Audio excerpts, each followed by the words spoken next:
Saturday, July 22nd. Hello, dear friend. How are you doing today?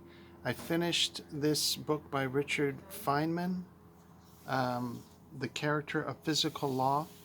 Um, this was a contemporary of the last guy I read, Freeman Dyson.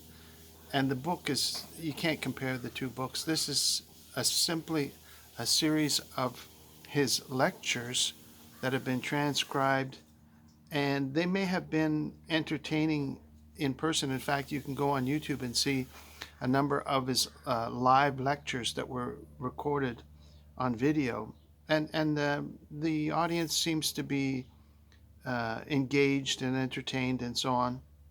But as far as reading through this um, circuitous, uh, boring, verbose, it doesn't go. I mean, especially after coming off the one by, as I said, Freeman Dyson, Disturbing the Universe was a masterpiece in my opinion. This is just like slogging through mud.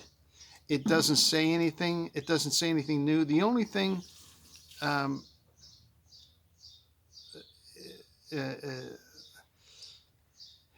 it, you know, the only thing it says really is that the physicists are uncertain about the laws of nature. He's constantly seeking new laws. He's talking about guessing at a new law and then experimenting. He talks about probability and uncertainty, um, the distinction of past and future, the different relationships between large and small. He spends a lot of time talking about symmetry. He spends a lot of time talking about the characteristics of light and gravity, and that light, it behaves like particles, like photons, and it also behaves like waves. And physicists still don't know how to describe it in a way which is satisfactory, which is not contradictory, because light does act both like waves and like particles. So that's all there is to it. And that's the conclusion he comes to as well. But he spends so much time trying to reconcile those two descriptions. Um, Conservation of energy principles.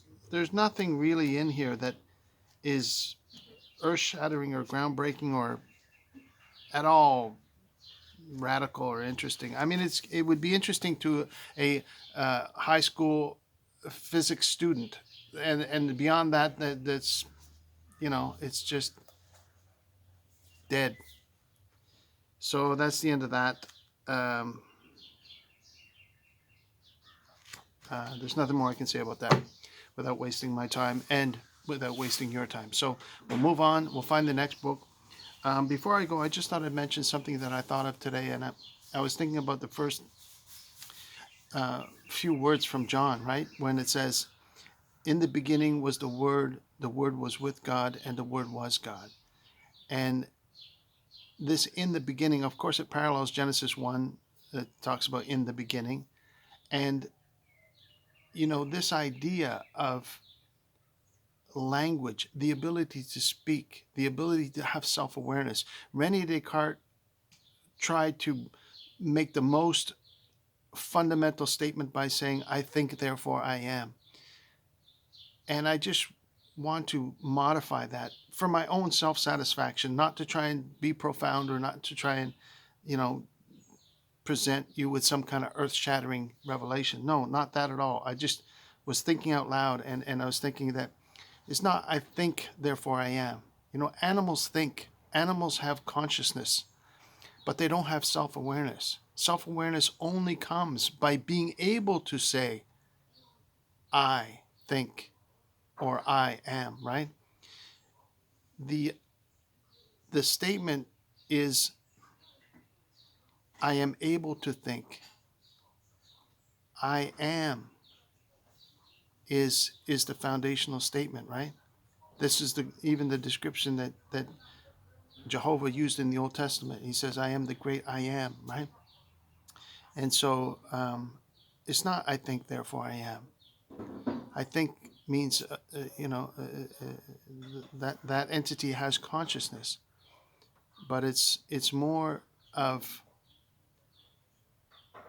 that underlying ability to know that one is thinking, right?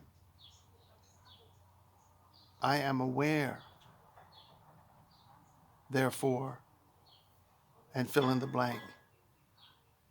I am able to think. I am able to speak, therefore, right? Without words, without the word, without if we had no access to words, we would not be able to think. That revelation of the ability to communicate with oneself and to communicate with others is the foundation of self-awareness. It's the foundation of consciousness. And by meditating on that first statement, in the beginning was the Word, and the Word was with God, and the Word was God. This was implanted into our psyche, that each one of us is important and valuable because we are related to God through the Word. Does that make sense to you? Anyway, I was just bouncing around in my mind today, thinking about John 1, Genesis 1, and Rene Descartes. And Descartes was really kind of a foundational character in terms of the history of philosophy. I know it's not foundational like Plato or Aristotle or anything like that, but he's kind of like the foundational of the modern Renaissance, philosophers that really started to self-examine their identity or their understanding of reality, so to speak. I feel like it anyway. So that's that. And maybe I'll talk more about that down the road, but for now, I don't want to try and extrapolate too much out of that. I just want to meditate on it and think more about it. So I hope you're doing well. Thank you for watching. Once again, God bless you. I don't know what book I'm going to have next. I have a couple to choose from, and I'm still working on some others. Oh, I'm about halfway through the book Rational Recovery by Trimpey. I believe the name Jack Trimpey, and that is excellent. I'll see if I can put a link to that in case you or someone you know is dealing with any type of addiction, especially alcohol addiction. I think it's excellent for that. It's got some really good pointers, which of course I'll be trying to follow. And so I'll put a link to that particular book. I don't have a hard copy of it. As I mentioned, I'm just reading it online, and I'm hoping that it'll guide my way of thinking. He's a very good writer. He's very lucid. So I'll link to that. Thank you very much for watching. God bless you. Have yourself a fantastic day, and we'll talk to you again real soon, okay? Take care of yourself. Bye-bye now. Love you lots. Be good. Get some fresh air. Bye now. Bye-bye.